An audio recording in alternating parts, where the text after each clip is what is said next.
গীতা এলএলবিতে আজকের পর্বে দেখতে পাবো গীতা যাতে কোর্টে না যেতে পারে তাই জাগিত্রী গীতার জন্য ভাত কাপড়ের ব্যবস্থা করে।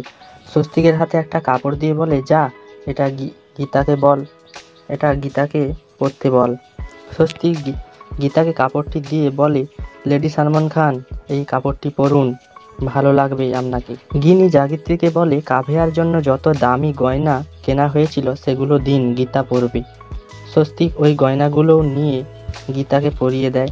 স্বস্তিক বেরিয়ে এসে জাগিত্রীকে বলে ভাত কাপড়ের ব্যবস্থা করতে। গীতা রেডি হচ্ছে।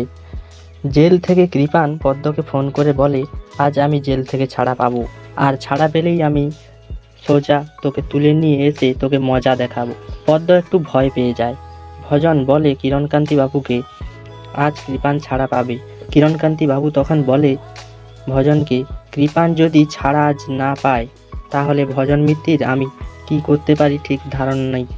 ভজন ও অগ্নিজিৎ মুখার্জি করে বেশ আনন্দ করে কোর্টে যায়। কৃপানকে জেল থেকে কোর্টে নিয়ে আসে জজ সাহেব ওঠে। পদ্ম আদালতে বলে, আমি সঠিক বিচার চাই, আমি কি পাবো না সঠিক বিচার? গীতা কোর্টে এসে বলে, হ্যাঁ পদ্ম, তুই সঠিক বিচার পাবি। সব বাধা পেরিয়ে কোর্টে এসে পদ্মকে সঠিক বিচার পাইয়ে দেয় গীতা। আজকের আপডেট এইটুকুই। পরবর্তী আপডেট পেতে আমাদের চ্যানেলটিকে সাবস্ক্রাইব করে অবশ্যই পাশে থাকুন।